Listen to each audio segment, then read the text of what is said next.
Shalom, saudara-saudara yang terkasih dalam Yesus Kristus. Kita mengucap syukur di atas pimpinan yang telah Tuhan berikan. Kita pada setiap hari dapat mengikuti firman Tuhan, renungan harian. Ini adalah merupakan satu berkat bagi diri kita. Bagi siapapun yang mendengarkan firman Tuhan pada saat ini satu berkat buat kamu. Dan ini menjadi satu kekuatan dan juga satu hal yang membuatkan kita lebih dekatkan diri kepada Tuhan. Nah, saudara-saudara, mari kita berdoa untuk meneruskan firman Tuhan. Mari berdoa. Bapa di surga, terpujilah Engkau Allah yang penuh kasih, yang memimpin dan melindungi.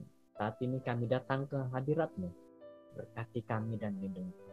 Dalam nama Yesus, kami sudah berserah. Amin. Judul firman Tuhan kita pada saat ini adalah mengatasi halangan Yerusalem.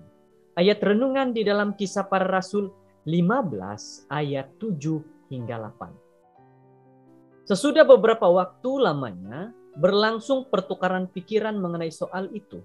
Berdirilah Petrus dan berkata kepada mereka, "Hai saudara-saudara, kamu tahu bahwa telah sejak semula Allah memilih aku dari antara kamu, supaya dengan perantaraan mulutku bangsa-bangsa lain mendengar berita Injil dan menjadi percaya. Dan Allah yang mengenal hati manusia telah menyatakan kehendaknya untuk menerima mereka, sebab Ia mengaruniakan Roh Kudus juga kepada mereka sama seperti kepada kita." Majelis umum yang paling penting diadakan oleh Gereja Perjanjian Baru bertempat di Yerusalem pada 49 tahun Masehi. Ini berlaku karena perselisihan yang berikut di Antioquia.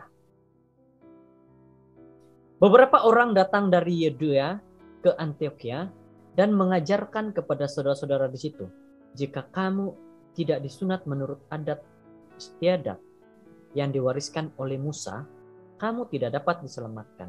Akan tetapi Paulus dan Barnabas dengan keras melawan dan membantah pendapat mereka itu. Akhirnya ditetapkan supaya Paulus dan Barnabas serta beberapa orang lain dari jemaat itu pergi kepada rasul-rasul dan penatua-penatua jemaat di Yerusalem untuk membicarakan soal itu dalam ayat 1 dan 2. Saudara-saudara, inilah yang menjadi menarik dalam pembahasan renungan kita pada saat ini, bahwa Paulus Barnabas mereka tidak sependapat dengan orang-orang dari Antioquia. Dan ini menjadikan satu halangan dalam pelayanan.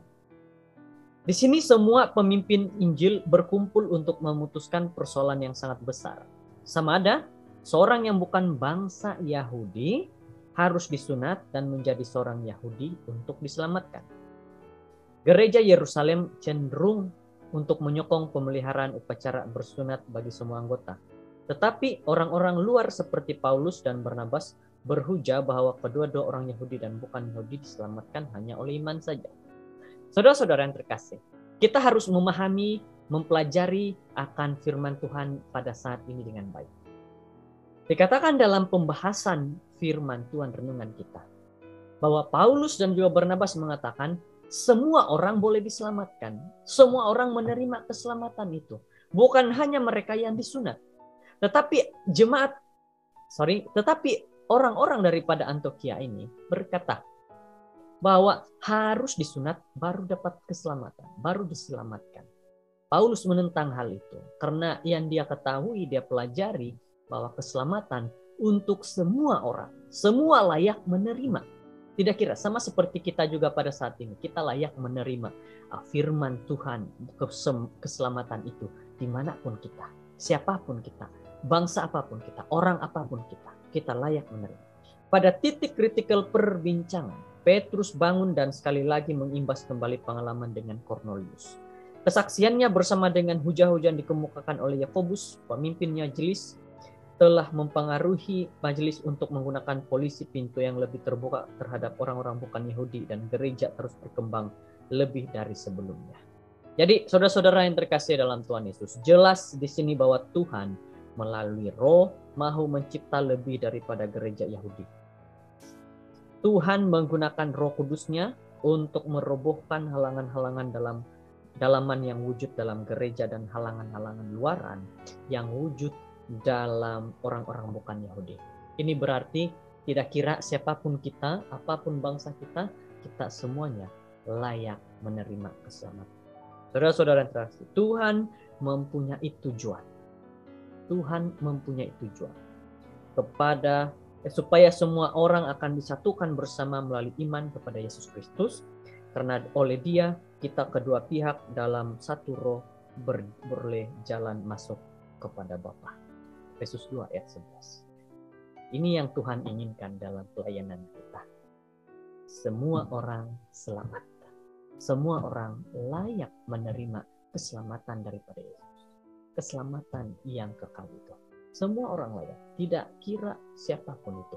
Bukan hanya orang yang disunat, tapi semua orang. Mari kita lihat dan tekankan ini dalam diri kita bahwa kita harus menyampaikan firman Tuhan agar mereka semua di luar sana mendengar. Tidak kira apapun bangsa mereka, apapun bahasa mereka, mereka harus diberikan pemberitahuan tentang keselamatan itu. Kiranya kita diberkati dengan firman Tuhan saat ini, dan kiranya kita mendapat satu kekuatan nasihat daripada Tuhan. Mari berdoa. Bapa di surga, terpujilah Engkau, Allah yang baik, penuh kasih. Kami bersyukur firman-Mu. Engkau sudah menuntun kami, Engkau sudah memimpin kami dan melindungi kami. Terima kasih Tuhan, memberkati dalam pelajaran firman Tuhan ini. Dalam nama Yesus. Amin.